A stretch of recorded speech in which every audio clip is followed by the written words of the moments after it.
Today we have a couple really special guests for the Imi Ho'ōla baccalaureate program in JABSOM. So they're going to, give a little bit of information on what it is, and it's a really exciting program. I think that a lot of you will be interested in it, especially if you're considering JABSOM. So yeah, without further ado, I'm gonna go ahead and let Kimberly Yamauchi get started on the presentation. So. Half a day, everybody. My name is Kimberly Yamauchi, and today I will talk about the Imi Ho'ōla post-baccalaureate program. We are at the Johnny Burns School of Medicine within the Department of Native Hawaiian Health. I'll go over the program and the requirements and kind of what the curriculum is like. And then from there, I will share, I will pass it on to 3 of our alumni that are current MS1s, first-year medical students that just completed Imi this past year, and then they can share their stories and hopefully give you guys some advice if anybody has questions regarding what they did prior to being accepted into Imi. Okay, so I will begin.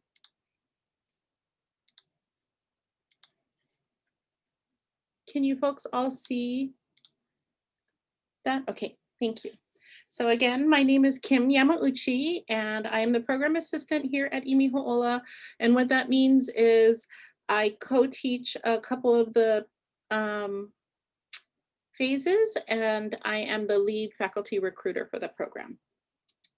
So Imi is part of the Johnny Burns School of Medicine, and I always like to show this slide because I want to show how we fit into JABSOM's mission and vision.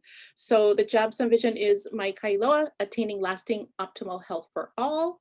And then within the mission, JABSOM is to be a diverse learning community committed to excellence and leadership in developing healthcare professionals, research, sustainability, sustainable communities, partnership, and Pono.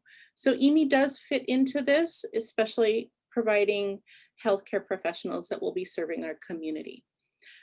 The mission of Imi Ho'ōla is to improve healthcare in Hawaii and the Pacific Basin by increasing the number of physicians through this educational program that addresses disadvantaged students' academic and professional needs. If you folks have any questions during the presentation or you need me to clarify, please stop me and you're welcome to ask the questions and I can clarify the slides. So Imi Ho'ōla is Hawaiian for those who seek to heal. It is a 12-month program. We take up to 12 students a year, and we provide educational opportunities in medicine for these individuals. The unique thing about the program is our students have a provisional acceptance to JABSOM. What that means is if they complete the program successfully, they will start as a first-year medical student the following year. This is a photo of the current class for this year.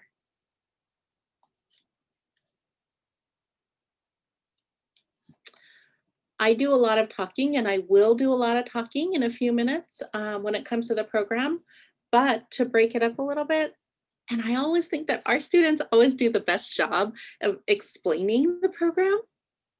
So I am going to play this little video. Can you guys still see this? Okay.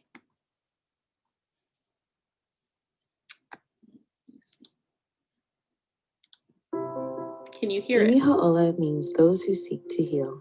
The mission of the Imi Ho'ōla post-baccalaureate program is to improve healthcare in Hawaii and the Pacific Basin by increasing the number of physicians through a 12-month educational program that addresses disadvantaged students' academic needs.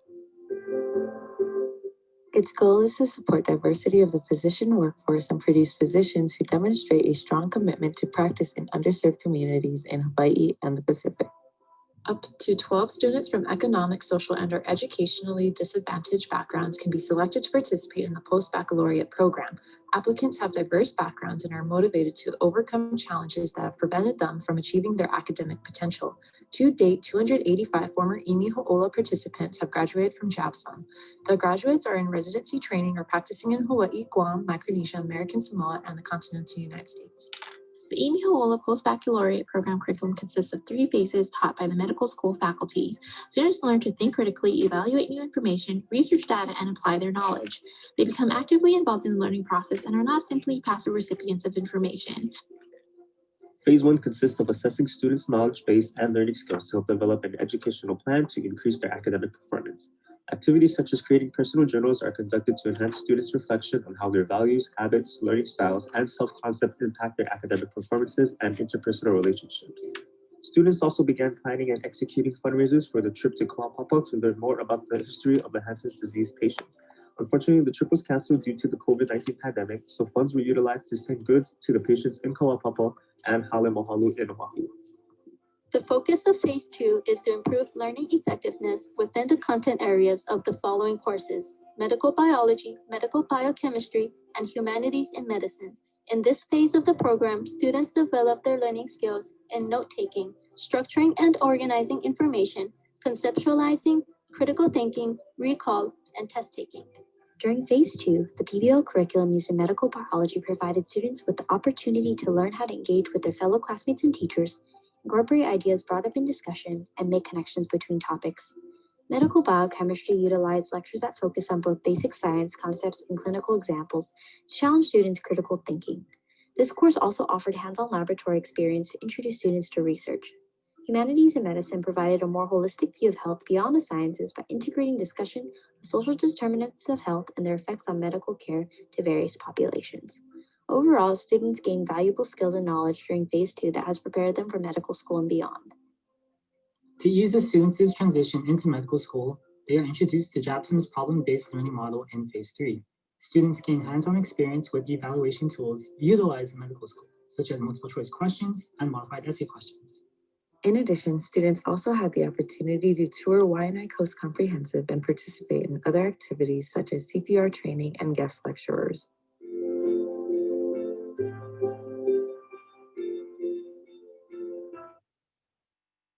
Okay. So that is the video, and that's kind of an overview of the program. A lot of the things that we talk about at Imi is repetition. So you will notice that some of the things that they said, I'm probably going to say the same thing in my presentation. Okay. So as we mentioned, it is a 12-month program. So for the next cycle, the 2021 to 2022 class, it'll run from July 13th through June 15th, 2022. It is broken up into 3 phases. Phase 1, summer orientation and assessment. Phase 2, post-baccalaureate enrichment. And Phase 3, pre-matriculation. What do we mean by post-baccalaureate curriculum? So Phase 2 is where it's the most rigorous part of the curriculum. And during this phase, we work individually with the students and we develop effective learning techniques, critical thinking skills, and methods of communication. We do this by meeting with the students a minimum of 6 times a year and developing a learning plan with the students that gets modified a little each time with the learning specialist, myself, and our director. We also emphasize basic sciences and humanities by using a modified problem-based learning approach. So at JABSOM, they do teach problem-based learning, and Imi has a modified approach. So it's a little more instructor-led versus student-led. So admissions requirements. There are some screenings for Imi Ho'ōla, Kama'aina screen, disadvantaged status screen, and some academic requirements. So when we are going through the applications, we look at these different factors. So Kama'aina screen, or ties to Hawaii and the Pacific. There are 5 factors that we look at: birthplace, high school attended, college you graduated from, your legal residence, and your parents' legal residency. So you need 3 out of 5 on this screen to move forward. Disadvantage screen. So disadvantage is such a hard word for us because it sounds very negative, but I look at it as students who did not have the same opportunities as other students did. So when we talk about our disadvantage screen, we look at 4 areas: economic, education, social, and a commitment to serve in Hawaii and the Pacific. We do have a rubric, and in that rubric, you need 5 out of 10 points. So it could be somebody who grew up in an area that didn't have some of the resources that other people had, or went to a school that didn't have the same resources. And then commitment to serve in Hawaii and the Pacific. When you are looking at our application, you'll kind of be able to see what we're looking at if you think of these 4 areas and you're filling out your application. So academic screen. Our students, you have to have a bachelor's degree. So for JABSOM, they do not require a bachelor's degree. So the thing about Imi Ho'ōla is we do. JABSOM does not require a bachelor's degree. However, it is not a requirement. If you're going to take all the prerequisites and you're almost there, it does make sense to have a bachelor's degree. You have to fulfill the science verifications or the science prerequisites. Imi Ho'ōla has the same prerequisites as JABSOM because our students will matriculate into JABSOM, so they have to be the same. You have to apply to JABSOM through AMCAS, so you apply concurrently to JABSOM, pay the JABSOM application fee, and then you complete the Imi Ho'ōla application. We do not have an application fee for our application. You also have to take the MCAT within 3 years of matriculation into JABSOM. And then for our academic screen, you need a GPA of a 2.0 or better to pass the screen. However, our students that come into the program have a GPA that's much higher than a 2.0. So we do have a holistic review, and we will look at your MCAT scores and your GPA, because Imi Ho'ōla is extremely rigorous. It is a program that's preparing you for medical school. So we do recommend that you put the strongest application forward. And that does include your MCAT and your GPA. Any questions on that? Okay. So when it comes to tuition, because we are a disadvantaged program and we're a post-bac program, so our students are not eligible for federal financial aid, we do our best to keep our tuition low. So our tuition annually is, for at least for next year, will be around $3,168 for residents and a little over $6,000 for non-residents. So we do a really good job of keeping that tuition as low as possible for our students.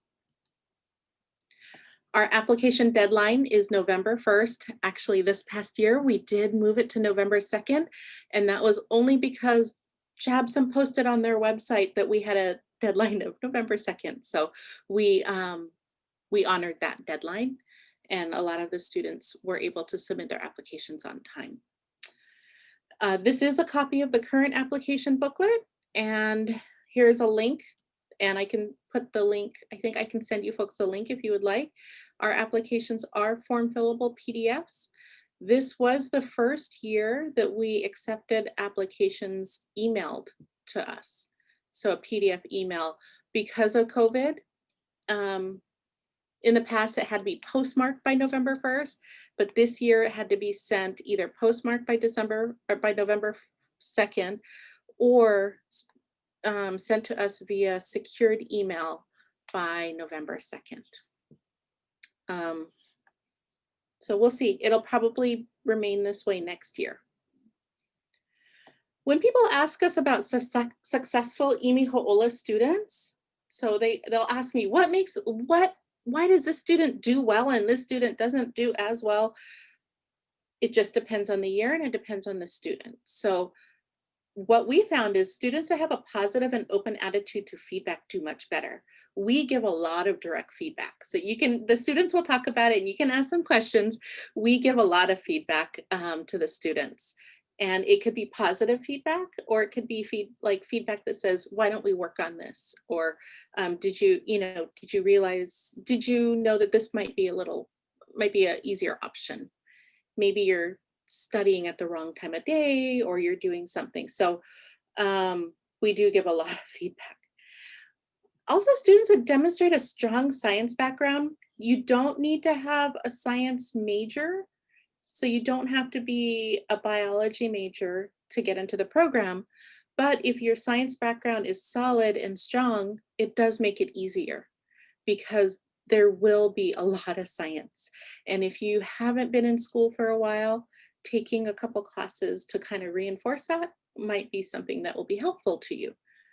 We have had students that were women's studies and Hawaiian studies majors, and they have completed the program, and that is fine, and they can, but it does make it a little easier if you have a solid science background. Also, good interpersonal skills. You're going to be in a classroom with 11 other students for 12 months. You're going to be stressed out. You're going to be tired. And sometimes you just might not feel very good, So you have to be able to work with people and be able to speak to people. And, it's kind of like a family. Even if you don't feel good, you still have to be polite to them and work with them. So good interpersonal skills is a huge thing for me, and that's what I found. And then another really big thing, students that are focused on accomplishing their educational goals. Like, what does that mean?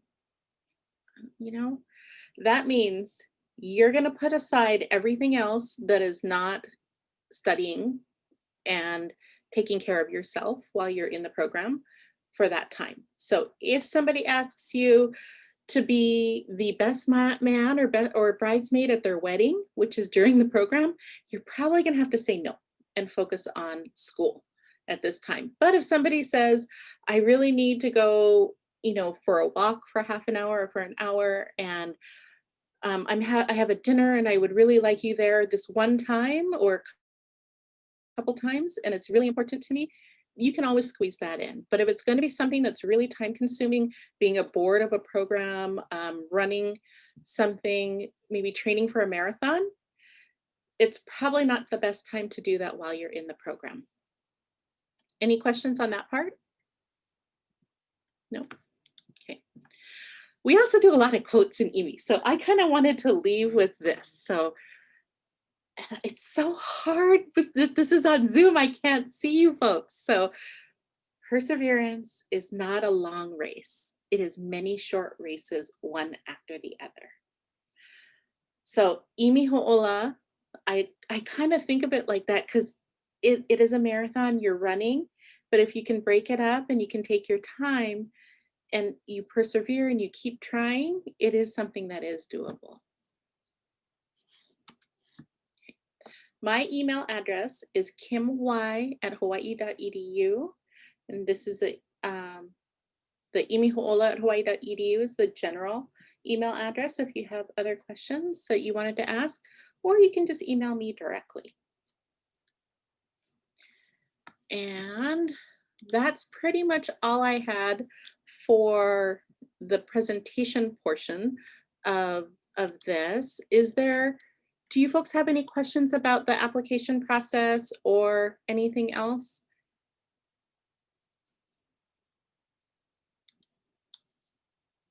No? Okay, I'm going to actually pass it over to my 3 amazing students that came today. If we were in person and if things were okay, we probably would try to bring students that didn't have classes or were already on the neighbor island and have them share. But with this new way of sharing information, we are going to do this via Zoom. Do you folks want to share your story and where you're from? Thank you. I'll let you guys decide who goes first, second, and third. I'll go first. So my name is Malia Takakasagi. I'm from the island of Kauai. So I went to Waimea High School over there. And then I went to UH Hilo in 2015, graduated in 2019. And then I applied to JABSOM right after I got out. And then I went straight into Imi right after undergraduate.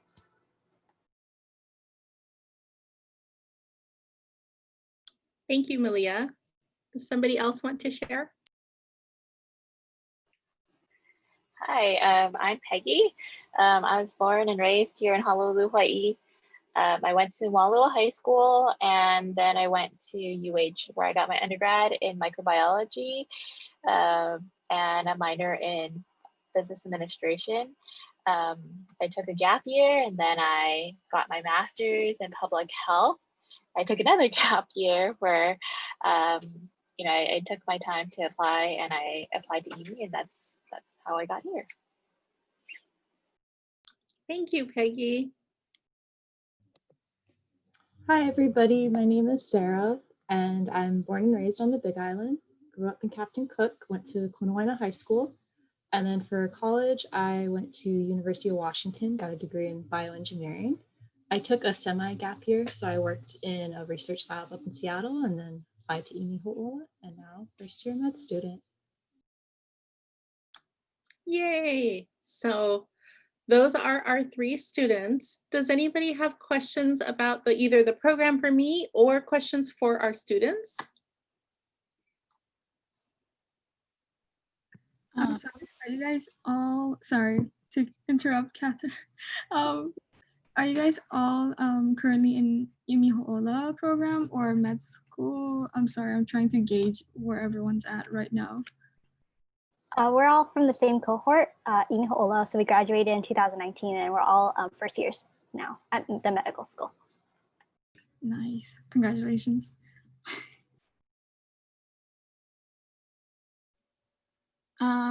I would love to ask the obligatory question that I'm sure you guys get a lot, which is how has it been with COVID and having your first year of medical school being so choppy as it is now?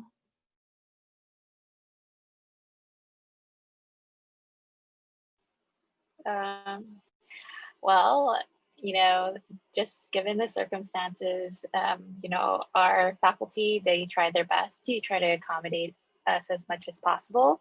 We do understand that because of COVID and things shutting down, we had to have our classes online. So I guess the sad part is that because we're first years, we weren't able to meet our classmates and get to bond with them as much as we would like. But I think, online classes, they have their pros and cons, but we're making the best of it. But I think that the preparation that Imi has given us in terms of our studies have really helped us as first year students. So, yeah.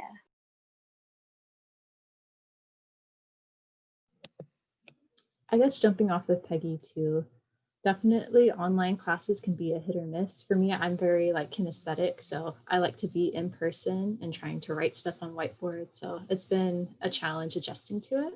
But I think what's great about Imi Ho'ōla is that not only do you go into this first year with that foundation in the sciences, but you get to go in with a group of people you know for a whole year, and you get to see some of the same faces in the faculty members too. So it's been reassuring and nice to be able to have that familiarity in this time of uncertainty.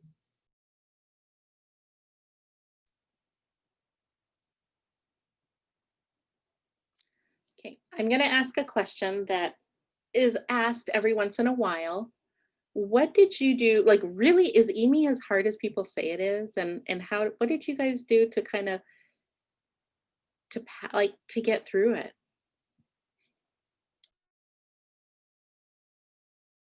Imi is definitely as hard and harder than I've been told.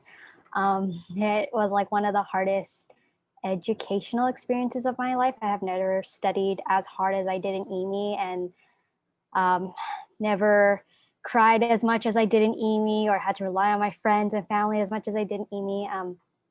So that was part of getting through it, is relying on my classmates and my family members emotionally. And I guess I really resonate with that quote, because I think my motto was to take it piece by piece, not to look too far into the future. Otherwise, it would be really overwhelming. So just taking it day by day, assignment by assignment, exam by exam is, I think, how I survived.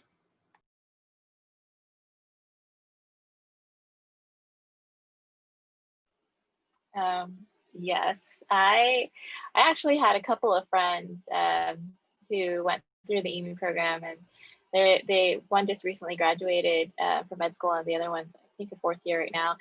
And they told me, I guess, their experiences in Imi, and so I knew it was hard going in, because these are smart cookies, and I told myself if I really applied myself and I worked hard because I really wanted it, it'll be okay. But even if you work hard, it's still very, very hard. And this will be one of the most academically challenging year that you'll have to experience, but it's absolutely rewarding, because the skills that Imi gives the students is to be able to think critically and to be able to learn in a way that isn't just kind of like how I learned in undergrad, which is just memorizing a bunch of facts and then dumping them afterwards. This is kind of like just getting you set up and for success, actually. For me to deal with the stress, I downloaded all the meditation apps you can think under the sun. I went walking around my neighborhood when my stress level shot up into the sky. And I know this is like just for myself, but whenever I got really stressed out, I would just take a shower, because it just took my mind off of everything. And I took a lot of showers in Imi, so yeah. Thank you. Thank you for sharing. Does anybody else have questions for our students?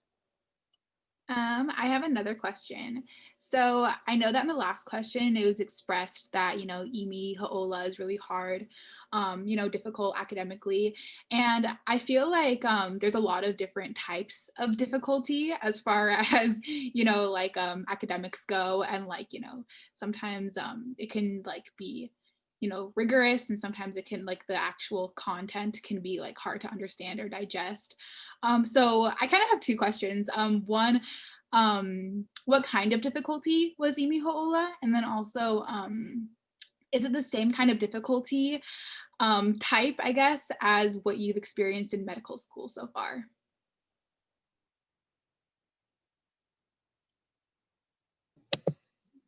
That's a really good question. I might have to think a little bit about it, but kind of right off the top of my head, I would say that Emi's challenging.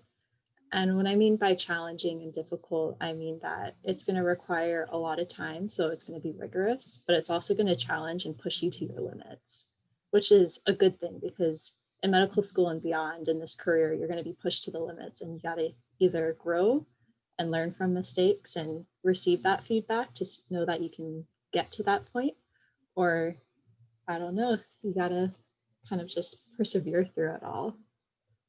Did I answer your question?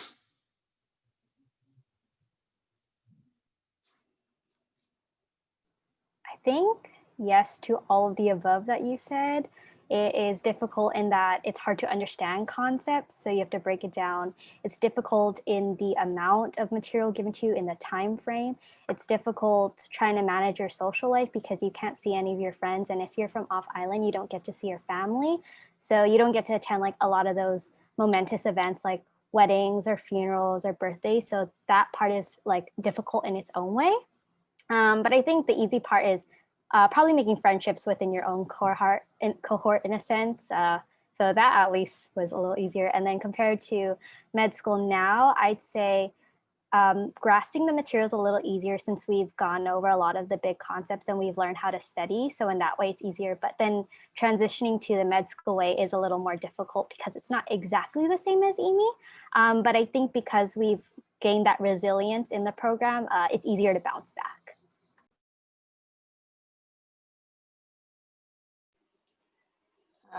I have to agree.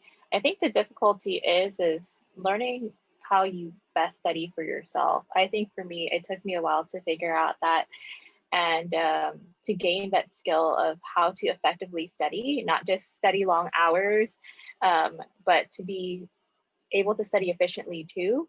And I agree with Malia. The difficulty also comes with the fact that because this is a very difficult program, there will be a lot of sacrifices that will be made during this year. And, you know, you have to cut down on the times that you'll be able to see friends and family. And that's just for a year. But, you know, the sacrifice is well worth it, I promise, when you pass.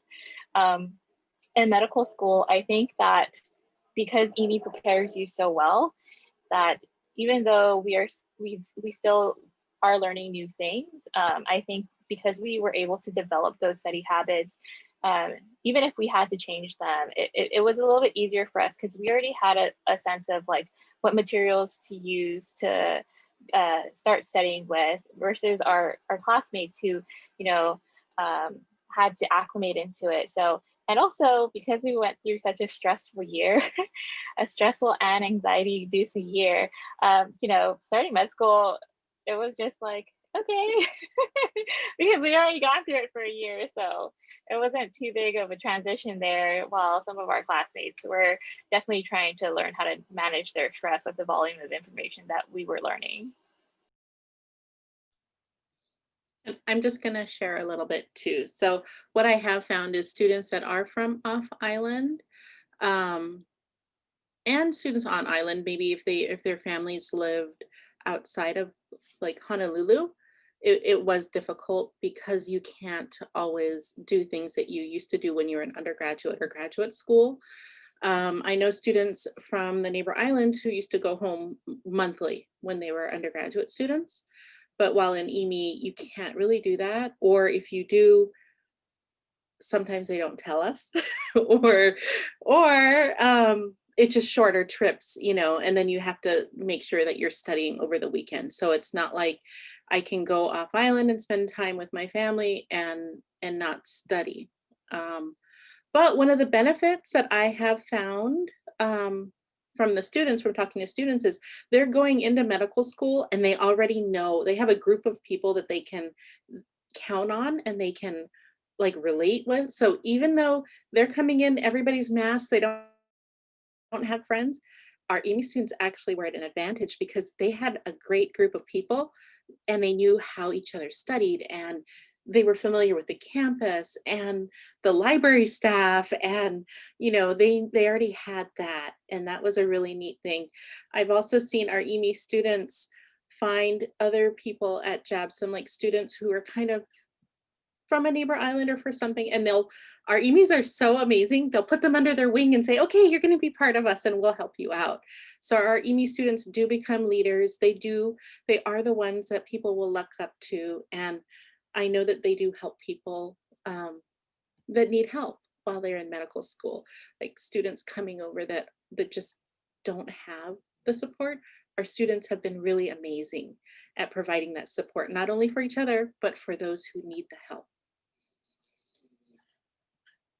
Yeah, you can tell I love these students. I love these three. I love the whole class. I fall in love with each year, every year. So yeah, my heart just gets bigger because I have all these other, you know, these new students that I get to work with and learn with, and it is kind of like a family. Any question about the application? So it is still a PDF form fillable. A weird question that people don't ask, but they might need to sometime, is it is a form fillable PDF and it's kind of weird. So my recommendation is always to download the application first. So if you guys are gonna apply next year and it is a form fillable PDF, please download it and fill it out, and don't fill it out on the web browser, because sometimes it doesn't take, or it gets really, you know, and then you're gonna have to retype everything. So download all the attachments, all the PDFs, and then fill it out that way. We are looking into online, but I don't know, that costs money. And we're a program we don't want to charge. We don't want to charge anything. So does anybody have questions about how people survive financially? I'd love to ask a question about the application process. It's kind of to do with it, but our chapter has really been working on like polishing our CVs. We're like on a CV workshop for the whole year. Was there any like pieces of advice, maybe like, you know, things that maybe you wish you were told? I'm addressing like the Imi Ho'ōla students, also Miss Yamauchi, if she has any pointers on this, but like any things that you thought were really valuable to add to your CV that maybe you hadn't thought of before, or just sort of, you know, like pointers for like formatting or that kind of thing. Anything really having to do with the CV, you know, as far as just general applications go. For Imi Ho'ōla, it would not, the CVs are not submitted, so I'm not gonna put that in. We'd only have limited space for extracurriculars, volunteering, shadowing, HCOP programs or other programs. So my suggestion would be pick the top events or the most recent events and put those in. If you really, really are like, you know, you want to add a couple more, then add it on a different page, like add a blank page and PDF it and add it to the back. That would be fine. We have had people add like 10 pages of attachments. I do not recommend that. But find those things that kind of highlight, look at the Imi mission. That's why I always say the mission. Think of the Imi mission when you are filling out your application, because that will help you. And then I'll pass it on. Yeah. In terms of the CV, you don't necessarily like upload a CV of your own. When you do apply to medical school, you apply through AMCAS, and they have like these sections at the end where you manually input your CV, essentially. Like they'll ask you what organization, contact person, and then they'll give you like a little text box saying like, please describe this activity that you've done in like, I would say 500 words or less, and then you'd let them know like how many hours you committed to it. And then for the AMCAS application, there's also they'll give you your 3 most important, where I think they expand that word count to like, don't quote me on this, 1,500 words, and you could just you know, write why you selected those 3 specific activities that meant the most to you. But in terms of CV itself, you don't upload your own for your medical school application. But I would say probably start thinking about the activities that you want to put on your application when you do apply, and start writing out the things that you've done and get those spell checked grammatically. Make sure they're grammatically correct and everything, because you know that is very important when applying to medical school. And I think you only have 15 slots for activities / employment, volunteer work, you know, and anything under your plate. So Yeah, it's definitely quality over quantity. And one thing I actually was really not struggling with, but I wish I had done, was recorded like how many hours I spent on each club, because I started it as a freshman and I continued all the way to a senior. So I hadn't really like kept track of like what month I started this club, or like what month I ended, and like how many hours totally I had done. So maybe if you could keep track while you're ahead, that would be really helpful when you're applying. I think jumping off of that too, like a CV might be useful for kind of tracking what you've done. And CVs could be useful maybe not for the actual submitting for medical school, but it could be helpful for if you're applying to a summer research opportunity, or if you want to apply to other experiences that you're interested in. So I think in that case, it's good to have one. As for, I guess something that I wish I did more of was definitely reflecting on my experiences, because as Peggy and Malia were kind of talking about the primary application, and even for the Imi application, they want you to tell, the admissions committee wants you to tell them about yourself and about like what your interests are, what you've gotten out of your experiences, why were they so impactful.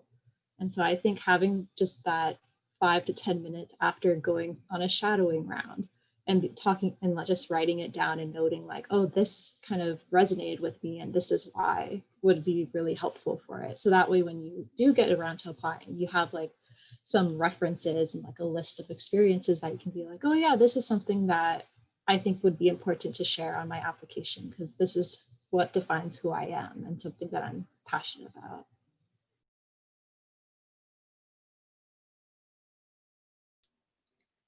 Have you guys seen the Imi applications before? Because I know you're probably not going to look at it until you're ready. Have you guys ever looked at it? I recommend looking at it before you apply. It looks like this. So this is on our website, and it just, if you have questions when you're filling it out, you can always let us know. But it is a form fillable PDF. It is the sample now, so we put it on the website. And then when I was talking about experiences and how we don't give a lot of space, like right here where it says list research experiences, we only have slots for 3. So like what Melia said, quality, right? Pick your 3. And then over here, the HCOP programs, if you have 2. History, fun fact, Imi started as an HCOP program, so that's why we do have that there. It's a historical thing. Imi started in 1973, and then it turned into an HCOP program, and then it turned into a post-bac. So it's kind of a legacy thing for us. Sorry, and then over here too, extracurricular college activities, finding those 3, and volunteer and employment.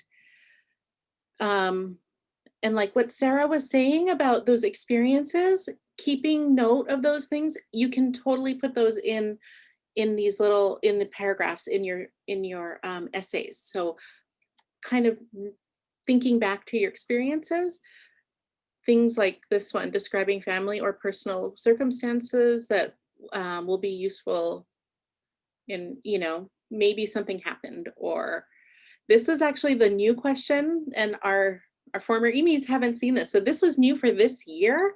What cultural experiences have been influential to your journey to medicine?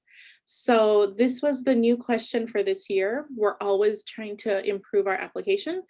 And being in Hawaii, this is a question that our advisory committee kind of wanted us to address. So it doesn't have to mean that you are, but a lot of times we do experience different things. So like maybe if you're participating in something or volunteering, you can put something in there. I'm not sure, whatever works for, whatever you guys think is important. And then here is the other essay questions. So describing your past and current demonstrated commitment to serve in Hawaii or in the Pacific region. So like Sarah said, if you're volunteering somewhere or if you have an extracurricular activity, think about that and then describe it. Describe the past and the current. Okay. So I just kind of wanted to go over that, especially because we had that new question this year. And I'm really hoping, I'm excited to read the answers this year. I'm so excited to see what people come up with, because that's the neat thing about being from Hawaii or having ties to Hawaii, is we do get to experience things that other people don't always get to experience. So, and even if you don't have, you can also put something in there like I didn't have, but I'm looking into or would like to, we'll see how that goes. Any other questions?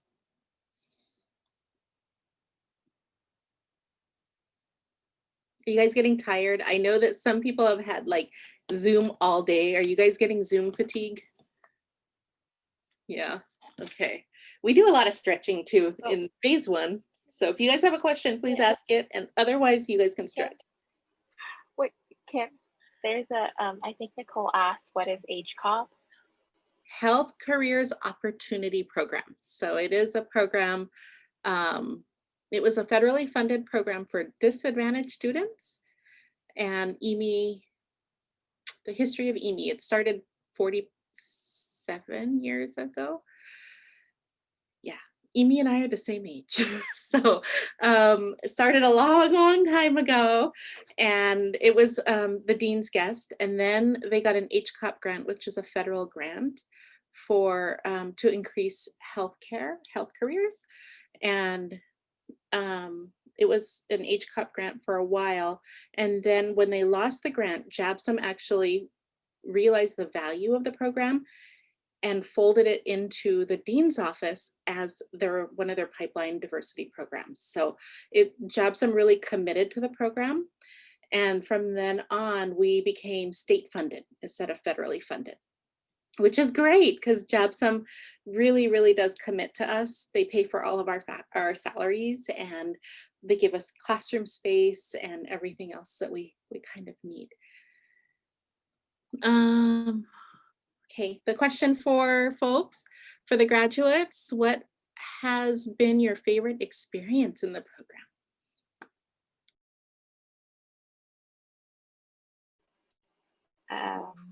I think it's just the camaraderie amongst each other, because we spent so much time studying with each other and not having fun outside.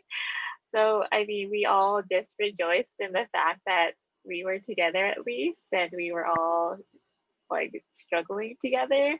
I would say like the best times were probably after our exams, where we could finally just like unload some stress, and we would go and get dinner together and go to karaoke, which was a little bummer. We couldn't do that during the spring because of COVID, but that was like my favorite experiences, just to be able to hang out with them because our lives were just studying otherwise.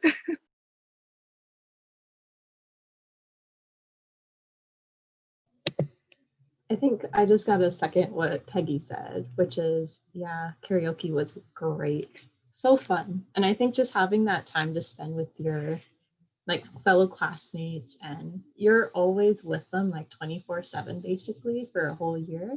So I had a lot of fun getting to get to know everybody and just be in that intense environment. But I would say, I guess if it's more like school specific, I really enjoyed the anatomy component to Imi. And so what happens is that when you get into like that academic phase, which is phase 2, not only are you doing like PBL in your biochem and humanities classes, but there's actually anatomy as well added on to the biology component or that class. And so you get to go into the lab and get to actually see the different parts of the bodies, get to hold the organs. I know it kind of sounds weird now that I'm saying it, but it really put everything into kind of perspective of why it's so important to know like the foundational sciences and how it can impact your health. Yeah, similar to Sarah, I think starting off in PBL, you feel like you're not really smart, but when you progress to a certain point where your critical thinking skills have developed, it's so exciting when you can like actually answer a tutor's question without like actually knowing the answer, but just like problem solving it. And it's just like that euphoria that you've actually like come this far. I think those are like my favorite moments. Okay, since everyone has made this academic, I want to contribute to that too. I think my favorite parts were kind of like the aha moments where I just struggled so much in understanding a topic, and then I understood it and everything made sense. And I just have to say, when you're going through the Imi program, you will realize how amazing the human body is. Like from the molecular level all the way to like the gross anatomy, everything is working in such synchronization that for me is just like mind blowing every time I learn something. So that was awesome.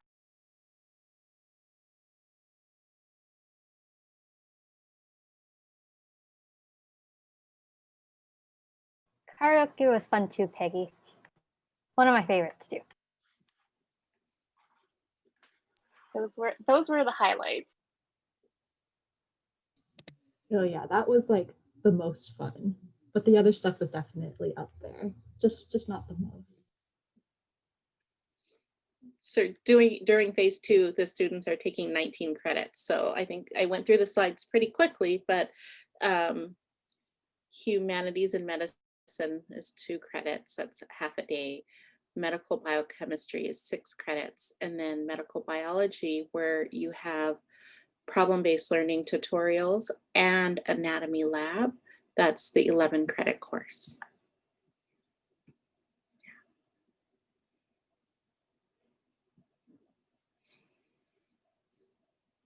if you guys would like to speak to the students without me, I have two options for you. Since there aren't very, there are three of you, and yay, that's great. I was going to do a breakout room, but if you guys would like, I could make Catherine the host, and then I could log off. And if you guys wanted to ask them questions without me, that would be fine as well. I mean, if you wanted to stop recording, it would be fine, and then ask questions. It's up to you folks, but I will leave that up to you. You can let us know. So I'm sorry that there's actually like a surprising amount of people who couldn't come to today's meeting. So sorry about that, but so many people actually did express interest in today's meeting. I wish I had gathered some questions from them to ask the Imi graduates, also, Ms. Yamauchi, but I definitely see some merit in continuing the recording just so we can, get more info into the video for those who will be watching later on. But I could also, write down information or maybe do like a transcript of the video if you feel like that's a little bit more like interesting for feeling like you can talk more about other things and not feel like you're under recording or something like that. So I'm gonna make you the host now. Okay. Make host. Okay. So do you guys have any additional questions about the application process or the program itself from a programmatic standpoint? Nope. Milia, Sarah, and Peggy, thank you so much for being here. Are you folks okay staying on a little bit longer in case people have questions? Okay, so I'm going to log out. Thank you guys for having us. I really appreciate this. I know this is weird. It is different, and then I wanted my last thing. If anybody wants to learn about the Native Hawaiian Center of Excellence, it is a federally funded program, and it is our sister program here at the Department of Native Hawaiian Health. Please feel free to email me at kimy@hawaii.edu, and I can share more information about NHCOE and things that they do to help Native Hawaiian students become stronger applicants to medical school. Okay? Thank you. Thank you so much, Kim. Thank you.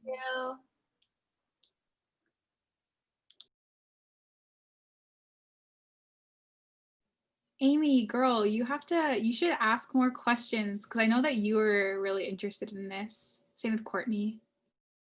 Yeah, I was going to apply for Imi Ho'ōla this upcoming cycle, but it was just things didn't work out with the MCAT because I took it in June.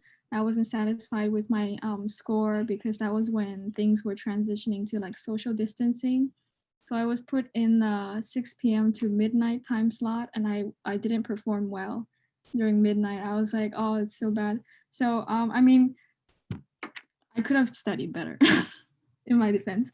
I mean, not to like be making excuses, but it was kind of rough. And so I decided to just retake the MCAT next year and apply for next year's medical school. And for Imi, I missed the presentation in the beginning, but I understand that I have to apply to JABSOM at the same time with Imi. So yeah, me applying for Imi this application cycle has been pushed to like the next time. But now I'm working on like finding things to do during my gap year since I'm graduating in the spring. And I heard when I logged in, I heard like someone took a gap year or something. I'm not sure. Yeah, I was like wondering how did you maintain that, academic study schedule and like transitioning to Imi and then to medical school after taking a gap year, or was it difficult? There was no effect, or just a few comments on that? Let's see. So I took 2 gap years. I took one after I finished my undergrad, and then I took another one right after I graduated with my master's degree. And during the year after my master's degree, I guess that's the most pertinent. I actually ended up going to take like a post-bac graduate class, just because I just didn't want to like feel like I was like out of place when going back into school. It really didn't help with the Imi curriculum, I promise. But it was just something that I thought would have been helpful and useful. In hindsight, it didn't really, I don't think it really like impacted it too much. And then also during that gap year too, I did study for my MCAT. I think for me, I finally, set off time to study and prepare for the MCAT, because I tried doing that while I was in my master's program, which was not done well, because I had a lot of extracurriculars on my plate that really didn't allow me to focus entirely on getting this test done. So I took like 2 months off and I strictly focused on the MCAT itself. And, I was able to get a score that I was like pretty happy with. And during my gap year, besides that other class, I did volunteer work. I continued scribing in the emergency room. I worked because I needed income. So I kept myself pretty busy during that gap year. And then right before I found out my news for Imi, because the job that I was at, it wasn't something that I was truly passionate about. So I decided to leave, but I told myself if I didn't get into school, I was just going to find another job and continue my journey in medicine. I ended up just quitting my job. And then I think my first day of vacation, I ended up getting the news about Imi, but I just went to travel. I mean, I would take advantage of this time when you do have this opportunity to, explore your interests. And, I definitely did that. Thank you for answering my question. In a sense, I feel like I'm kind of non-traditional, but still I'm like in a bachelor's program and things like that, because I took a year and a half to go study abroad. So I wasn't like involved long-term in like, sorry about the chickens. I wasn't involved long-term in like any clinical volunteer, any research internships or anything, which I regret, because I had time obviously in like freshman year to like be involved in some research, but I wasn't active enough in that area. So the only thing that I had to put for the MCAT when I was, or for the AMCAS when I was applying, was the study abroad experience. And I know that I can bend it in the way that it helped with my character development and things like that, but it still kind of feel empty to like not fill all of the volunteer section or like experiences sections. Did you guys have any anxiety with that, or it's just like, how did you compile everything? I know like you guys talked about getting ahead and recording down hours and things like that, but I lost my question. But did you guys have any trouble or anxiety just filling out that section and things like that? I can start it off. I would say for me, I definitely, throughout the whole application process, had second thoughts, had doubts when it came to, do I have enough experience? Are they quality experiences? What did I learn from this? So I think for me, I was kind of not in the same boat that you're in, but I didn't have a lot of clinical experiences. Like I wasn't scribing, I wasn't volunteering at a hospital for very long. I put an experience on my application that was just a couple months. And, again, it's not really the quantity, like the amount of time you put into that experience, it's what you get out of it. It's what you learn from it. And so I think that kind of helped me when I was applying. I also put shadowing experiences. And so instead of putting just one shadowing experience in one box, I expanded on it. And so I talked about different shadowing experiences, whether it was like, oh, I shadowed this kidney specialist and I learned how cool science and kidney care work together to help patients. And then I talked about a different experience, which is like, oh, I got to see how a primary care physician can integrate into a community and then help patients who are vulnerable. And so I think if you have those experiences and you weren't considering including them, I think definitely include it. And then even summer experiences too, if you work somewhere, like honestly, it's up to you. And I didn't fill out all of them, like all the boxes. I think I just put as much as I thought I could talk about in an interview, or I felt that was a way to show who I was on paper. So don't worry too much about filling up all the boxes. I think as long as you're able to communicate, like, I went on this study abroad and it was very impactful for me, and this is why it was. I think that speaks volumes versus I worked at this place and I did this paperwork and that's all I got out of it. So.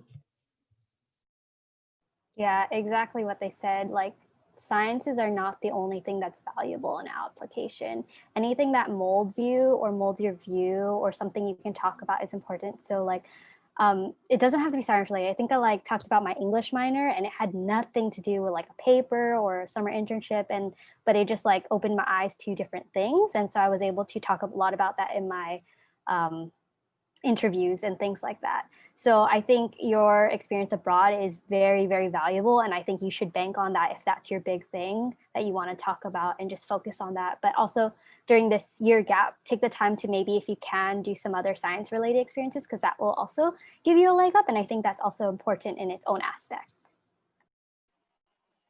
Yeah, I actually studied abroad too during my undergrad years, and my application, at least in my personal statement, I did talk about my study abroad experience because for me it was transformative. Yeah, I think gap years are awesome because they definitely do get to allow you to kind of explore a lot of your interests, as I mentioned before, but they also allow you to strengthen your application. So if you feel like, you didn't get that clinical experience, I think during this year, getting a clinical experience, going out and shadowing wouldn't hurt. And I know you're focusing on your MCAT, so it kind of gives you a little bit more flexibility in terms of the amount of things that you can do during this year before you apply. I think adding on to it too, I definitely had like a lot of teaching things. So you wouldn't think, oh, teaching would be part, like, how can a teaching experience for me talking about this could be used for a medical school application? But, you can always twist something in a way that it comes back to medicine too. Thank you. That was really very helpful because I was kind of very one-mindedly focused on science and things like that. But that's really reassuring. Thank you. Actually, I just remembered, I think I put as an activity was cooking too. So really, you could put anything that really screams like, oh, this is who you are. Because I'm a big foodie and I had to cook on my own when I was in Seattle. So, put stuff that you enjoy too. Don't keep it just like science-based. Because again, the application really, it's to gauge like, are you ready for med school? But the schools are also interested to see like, who are you as a person and do we want you as our student? So also consider that too.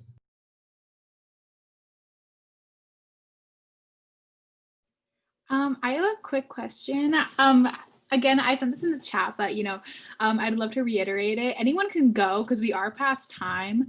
But I had one quick question for Sarah, actually, because you mentioned you went to University of Washington, and actually a lot of students were super curious, students who grew up on the islands and that kind of thing, what it would be like if they went somewhere else, on the mainland, and then coming back to Hawaii, like the adjustment and the readjustment, as far as not just education goes, but like medicine specifically, like how the like how is a little bit different, because I grew up on the mainland and I have noticed that there are some nuances here and there that are different from Hawaii and mainland education.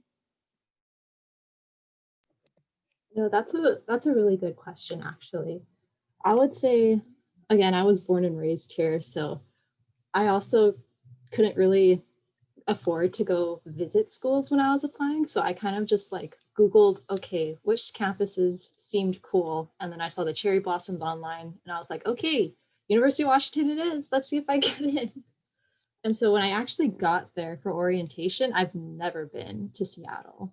And so it was definitely a big adjustment, especially coming from the Big Island, which is very rural. Like all the buildings are small. There's no big highways. There's only one bus that goes around the island. So I think for me, going to the mainland, I had to learn a lot about being independent and navigating a big city. And besides that too, mainland has like their own kind of culture and customs in a way that you have to get used to. So in Hawaii, everybody's super friendly and always smiling or always eager to help out. Pretty much everybody's family. But on the mainland, it's kind of weird because people aren't usually don't act that way. Like they are very nice and warm and friendly, but they just don't have that Hawaii aspect to it. And if you grew up in Hawaii and went to the mainland, I feel like you might be able to understand that, but it's okay. I think it just took a lot of getting used to. Healthcare wise, Seattle is a really cool place because University of Washington is like one of the top ranked schools for primary care. And they have 30-floor hospitals and crazy, I forget what kind of like level. It's like the highest level for trauma. Sorry about the dogs if you hear it. And so it's really different to go to a hospital or just a school that has all of these specialties and research and all this stuff, and then coming back to Hawaii and realizing, there's a lot of issues in regards to just getting access to healthcare, how there's issues on the Big Island even getting an appointment for a primary care physician, and how there's this big physician shortage. And so it was really strange going from a place that had those similar problems, but it just wasn't so apparent in the city. And so coming back to Hawaii, I kind of took that perspective and kind of used that experiences as ways to ask myself questions as I'm going through medical school, like, why don't we have this? What's the issue with our system? Why can't we have physicians on the Big Island? Like, what can be done about it? So it's kind of it's like the perspective you go with it too. I hope I answered your question. I feel like I always go off at tangents here and there. No, I think you definitely did. And I think some of my takeaways from it is just, the comparison really helped draw in the perspective of rural health compared to, how it is on the mainland.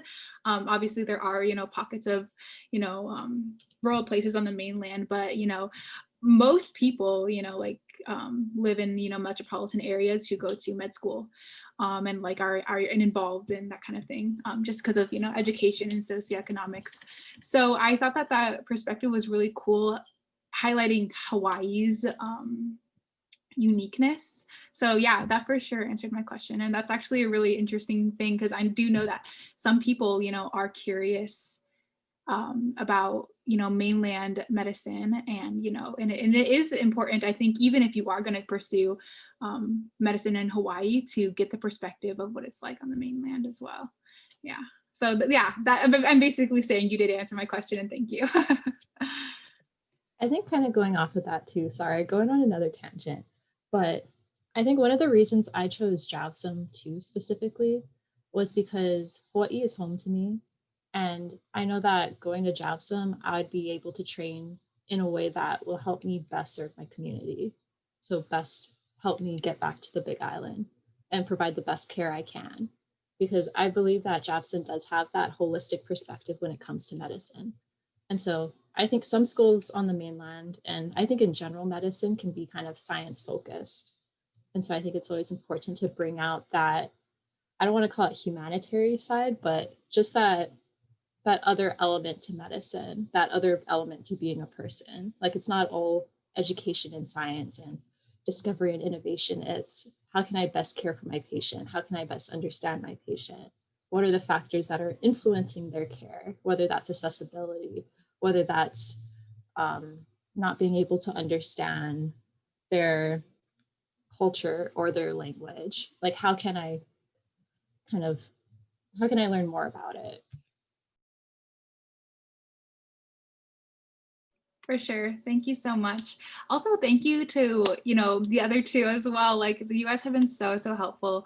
But also, I don't want to crunch on any of you guys' time. You can feel free to leave. I know that we have been a little bit over. If you can stay though, was there any other questions that anyone else had? Amy, and it looks like we don't have Courtney anymore. So just Amy or Pua, do you have any questions?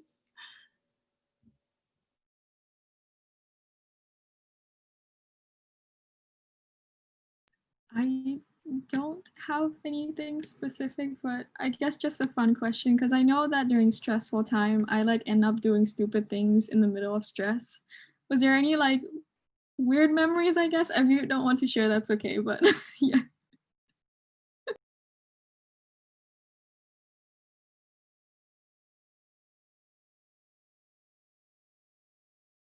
I was trying to think of an example of what I would do if I was stressed. I guess it doesn't have to be anything weird, but when I was abroad, it was just stressful to be in a new environment and like learning a new language and that whole whatever.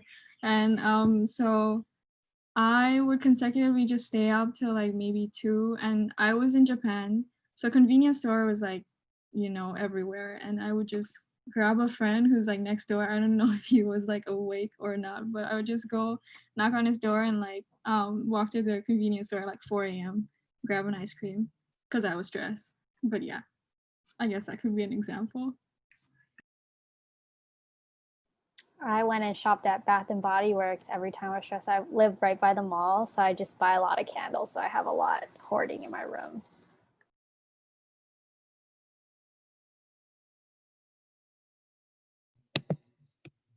I guess for me, I'm a big stress eater, so I will just eat a bunch of ice cream and chocolate and all that bad stuff and lots of chai teas. That was my go-to.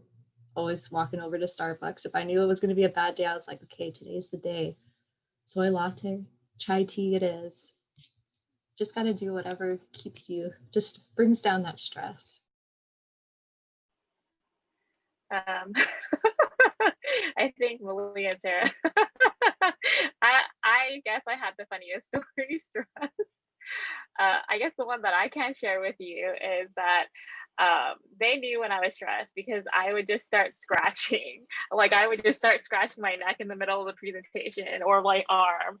And then throughout the year, they just started to like slap my hand away. So yeah, that's one of the milder stories. Sorry, that was a weird question, but thank you for answering. Actually, Amy, I literally love that question. That's so adorable because I think it actually does relate to a bigger question in medical school, which is stress management. Yeah, so I actually love that question. Yeah, I mean, I hate to tack on more time, but actually I do want to ask one more question about stress management. What was stress management like? Not just Imi Ho'ōla, but also like your first year in medical school. So that's the first one. And I think, you probably get asked that a lot. So my second question was that, in the traditional things of stress management, like healthy coping and all of that, I don't necessarily know if, scratching or stress eating is the best. Not to shame you, I definitely do both of those too. I think like was there any like just personal thing of I'm literally like learning about medicine and like the healthiest ways to live for humans, and like was there any sort of like reflection of like, dang, I probably shouldn't be stress eating, or like was there anything that you were like, hey, maybe I should try yoga, or maybe I should do tea or something like that, where it was kind of like, like self-improvement, like in working on like being the healthiest person you can be, as well as, focusing on stress management and the realities that medical school is super hard.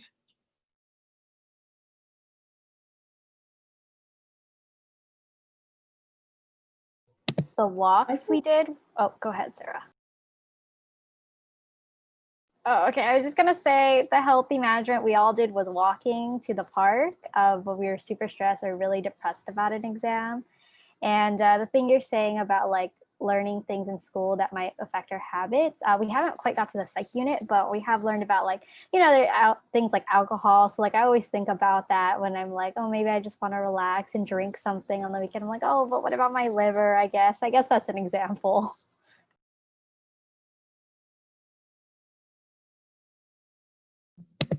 I think for me, it's always like the little things.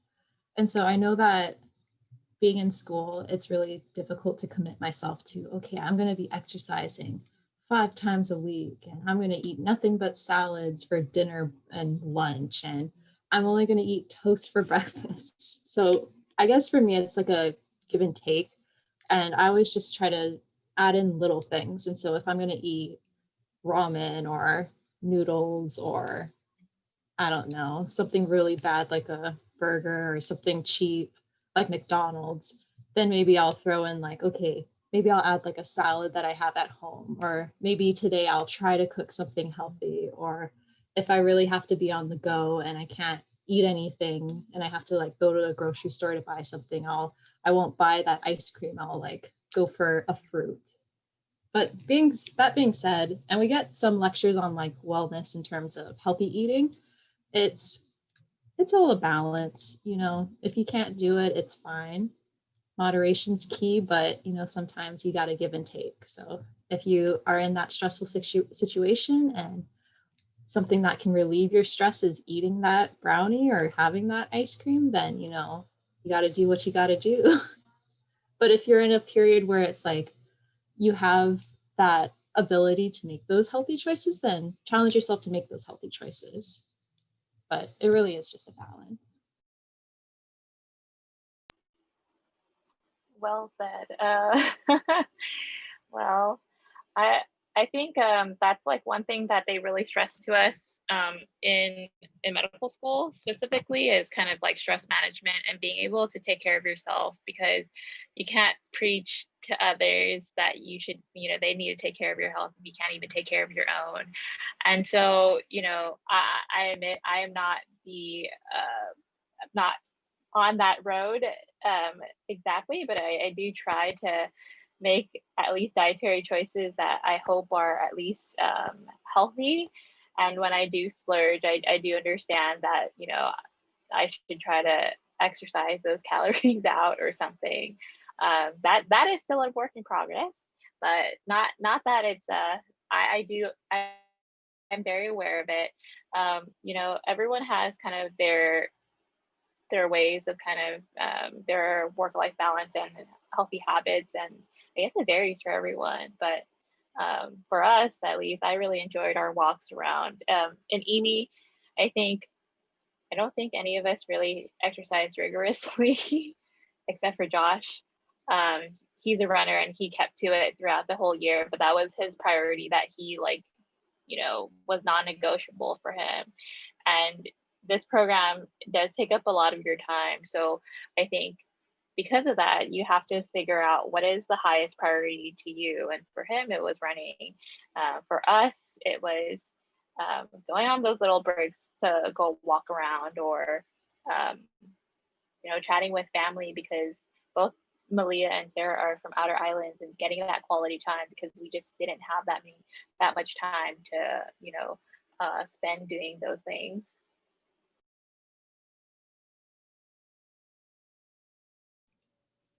Yay, that's so interesting, because I've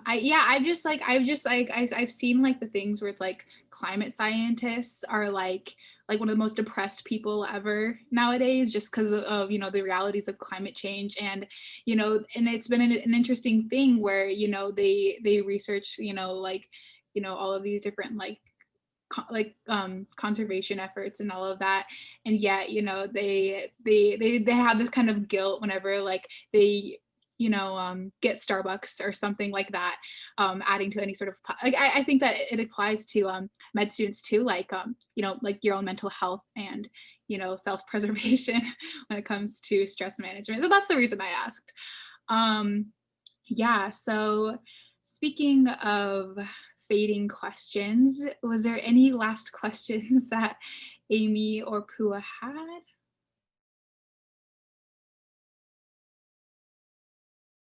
Okay, awesome. Well, you guys have been so helpful. Thank you so much. It was awesome to just